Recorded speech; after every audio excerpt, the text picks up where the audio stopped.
Joining me now is a railway engineer and Director of Permanent Rail Engineering, Gareth Dennis. Good evening. Thanks very much for being with us. And we're waiting to hear, as Barnaby was saying, from the emergency services about the sort of scale of the casualties, but a serious incident nevertheless.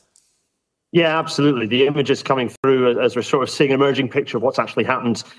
You don't want to see rail vehicles rolled over on their side. You know, the forces involved can be pretty significant, and the risk of injury obviously is high in that instance. So, you know, we're still waiting on any details of injuries or a lack of injuries, but yeah, I'm hoping that they're not too serious. But with this, you know, with the seriousness of the images we've seen, they might well be. I am worried on that front. And what is the likelihood, in your view, that the heat will have had something to do with this? Yeah, it's very difficult to prejudge at this point, you know, but, you know, in these high temperatures, that is obviously and quite reasonably something that people would jump to thinking about. You know, the high temperatures, you know, the images we've seen, it's not clear that there are any other obstacles at play. So the likelihood of a train throwing itself off the track for other reasons is lower. So it's certainly one of the first things investigators will have on their mind. They always try and approach an incident like this with a clear mind, without prejudging, but it's certainly one of the things they'll be looking at as they walk back along the line to find out where the instigating failure occurred. So, you know, I've zero doubt that the Rail Accident Investigation Branch will be attending site imminently if they're not already there. They'll be walking down from the actual position of the train, as we see with those rear two cars having fallen down the embankment. They'll be walking back along the tracks to see where the first point of any obvious damages, because that's the location which they can see what the trigger has been for the incident. And if it is a buckle, then there'll be an obvious movement. Yeah, sorry to interrupt you.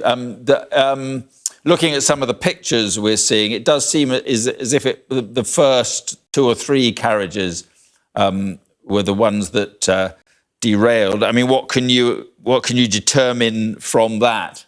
Yeah, I'm not sure it is the first two by the images that I've seen. Actually, from what I can, I mean, you know, this is me inferring from the images I've seen, because the damage down the track is, you know, it's if it was the first two, the damage would have been ahead of the track. That doesn't look right to me. It looks like what's happened is that the vehicle, that there has been some instigating factor, that the first part of the train has either passed over or has not experienced.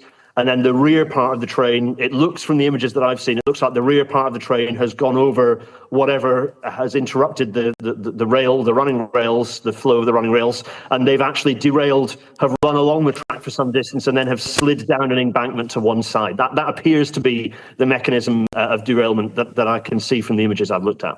Right, and again, there's supposition involved in this, but I mean, if it is involved with the heat. I mean, what are the challenges confronting rail companies? What can they do to try and mitigate the problems?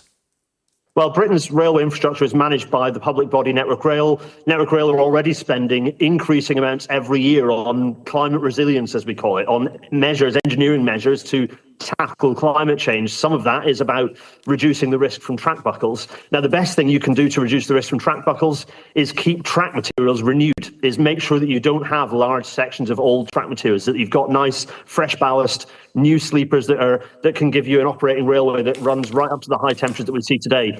The opposite is where you don't renew track materials, particularly in areas where you've got lots of junction work, the risk of a buckle becomes much higher. So, you know, that's one part of the story. Of course, I'm not just thinking about the passengers who are on the train, hopefully limited to not serious injuries or less. We don't know that yet. But I'm also thinking of any passengers on the trains that have been disrupted, because it is one of the hottest days this year. We saw 36, 37 degrees, possibly 38 degrees in Kew confirmed today. It's the passengers who are stuck in trains in around the Lewes area that I'm also worrying about, because they are, you know, if you've got young children or if you're elderly, the heat in a train without air conditioning can be extremely dangerous. So I'm worried as well for any passengers caught in the disruption, as well as those who are on the train itself. Gareth, thank you very much indeed. That is a point well made, and I appreciate you coming on the programme.